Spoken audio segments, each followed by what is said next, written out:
Hello সবাইকে। আজকে তৈরি করে দেখাবো সাউথ ইন্ডিয়ান পপুলার একটি রেসিপি ইডলি। তার জন্য নিতে হবে 1 পট পরিমাণে সেদ্ধ চাল এবং আধ পট পরিমাণে বিউলির ডাল, তার সাথে 1 চামচ পরিমাণে মেথি।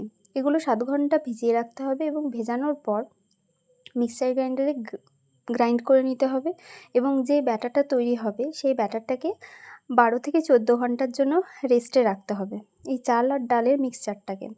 এটা 12 থেকে 14 ঘন্টা পর ফার্মেন্টেশন হবে এবং পরের দিন সকালের দিকে এর মধ্যে কিছুটা নুন ও জল মিশিয়ে ব্যাটারটাকে একটু পাতলা করে নিতে হবে, যেহেতু এটা সেদ্ধ করতে দেওয়া হবে।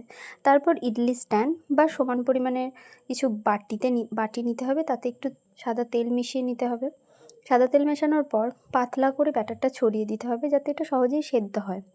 তারপর আমি একটা বড় হাঁড়িতে জল গরম করে তার মধ্যে একটা তারজালি দিয়ে এই বাটিগুলোকে এইভাবে বসিয়েছি। তার কারণ আমার কাছে ইডলি স্ট্যান্ড ছিল না এবং ইডলি স্ট্যান্ড না থাকার কারণে ইডলির শেপগুলো বাটি বসানোর ফলে একটু হেলে গেছে।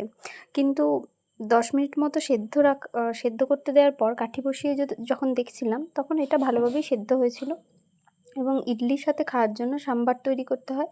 সেই সাম্বারের জন্য কিছু সবজি নিতে হবে এবং সাম্বার মশলাটা বাড়িতেই তৈরি করতে হবে। এই সাম্বার মশলা তৈরি করার জন্য আমি কিছু ভাঙা ছোলা, বিউলির ডাল, কারি পাতা, সর্ষে, মেথি এইগুলোকে 6 থেকে 7 মিনিট মতো আমি এগুলোকে শুকনো কড়ায় ভেজেছিলাম। শুকনো কড়ায় ভাজার ফলে এই মশলাগুলোর কালার যখন চেঞ্জ হবে তখন কিছুটা জিরে গুঁড়ো এবং ধনে গুঁড়ো 6 থেকে 7 মিনিট পর মেশাতে হবে এবং সেগুলো গ্রাইন্ড করে সাম্বার মশলা তৈরি হবে। তারপর সবজি এবং আগে থেকে সেদ্ধ করে রাখা অরহরের ডাল দিয়ে এই সাম্বার মশলা দিয়ে ভালো করে কষিয়ে নিলেই তৈরি হবে সাম্বার।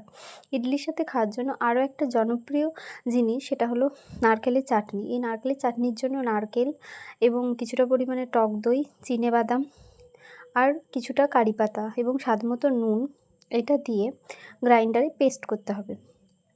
এই মশলাটা যেহেতু কাঁচাই খাওয়া হয় তাই এটাকে মিক্সচার গ্রাইন্ডারে গ্রাইন্ড করে নেওয়ার পর একটা কড়াইয়ের মধ্যে সর্ষের তেল এবং কিছুটা গোটা সর্ষে আর শুকনো লঙ্কা এগুলোকে একটু ভেজে নিতে হবে এবং এই চাটনির ওপরে সরাসরি সেটা দিতে হবে। তারপর সেটাকে ভালো করে মিশিয়ে নিতে হবে, তার ফলে যে সাউথ ইন্ডিয়ান যে ফ্লেভার সেটা পাওয়া যায়।